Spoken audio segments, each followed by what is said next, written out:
இன்றே டவுன்லோட் செய்து உங்கள் ஃபேவரட் ஷோக்களை என்ஜாய் பண்ணுங்க.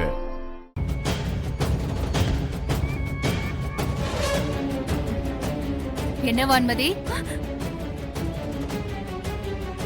நம்மளை ஏன் அவங்க காட்டி கொடுக்கலன்னு பாக்குறியா? நீயும் சாரா கூட சேர்ந்து பிளான் பண்றத இத்தோட நிறுத்திக்கோ. அதான் உனக்கு நல்லது.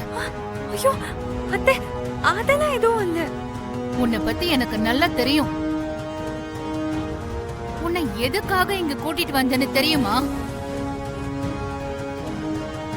என் குடும்பத்தை தொட நினைச்ச இவங்களுக்கே இந்த நிலைமைனா, என் குடும்பத்தை பிரிக்கணும்னு நினைக்கிற உன்னை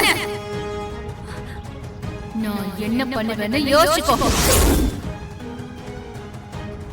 சாரா செத்துட்டான்னு போட்ட டிராமா நீ கொடுத்த ஐடியா தானே? எனக்கு நல்லாவே தெரியும். இது மட்டும் இல்ல, கோயில்ல வெண்ணிலாவோட தாலிய பறிக்க ஆள அனுப்புனதும் நீதானு தெரியும்.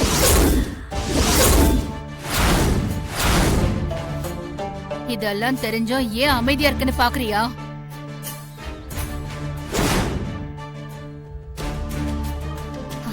என் அக்கா தான் பையனுக்கு ஒரு நல்ல வாழ்க்கை அமைஞ்சிருக்குன்னு இப்பதான் கொஞ்சம் நிம்மதியா இருக்காங்க. அது உன்னால கெட்டுட வேண்டான்னு நினைக்கிறேன். அதுக்காக எல்லா நேரமும் நான் பொறுமையா இருப்பேன்னு நினைக்காத. நீ என் குடும்பத்துக்கு எதிரா பண்ற எல்லா வேலையையும் இத்தோட நிறுத்திக்கோ. இல்லன்னு வை.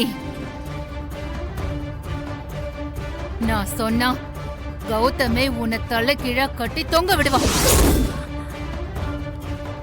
வருண தொடணும்னு நீ நினைக்கும் போதெல்லாம் உன் கண்ணுல தெரியுற இந்த பயம் உனக்கு ஞாபகத்துக்கு வரணும்.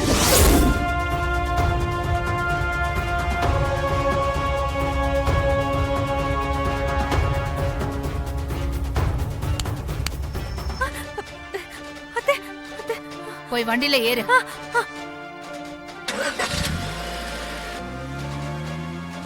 பாவி, எவ்வளவு டைட்டா கட்டியிருக்கா. கொஞ்ச நேரத்துல என் பொண்ணு கொண்டு இருப்பானே. எனக்கு சாவு பயத்தை காமிக்கிறாங்களா? அவங்கள நான் சும்மா விட மாட்டேன். வேண்டாம், அந்த அண்ணாமலை ரொம்ப மோசமானவ. அவகிட்ட மோதுனா நமக்கு தான் பிரச்சனை. இதுக்கு மேல வருண் உனக்கு தேவையில்ல. நாம பழையபடி அமெரிக்காக்கே போயிடலாம். இல்லம்மா, என்னையே அந்த வெண்ணிலா கிட்ட மன்னிப்பு கேட்க வச்சுட்டாங்கல்ல, அவங்கள கொஞ்சம் கூட நிம்மதியா இருக்க விட மாட்டேன். எல்லாத்துக்கும் காரணம் அந்த வான்மதி தான். நமக்கு ஐடியா கொடுக்கற மாதிரி கொடுத்துட்டு இப்ப பாரு, ஒண்ணும் தெரியாத மாதிரி போயிட்டு இருக்கா. அவளையும் நான் சும்மாவே விட மாட்டேன். அவளை எங்க கவனிக்கணுமோ அங்க கவனிக்கிறேன்.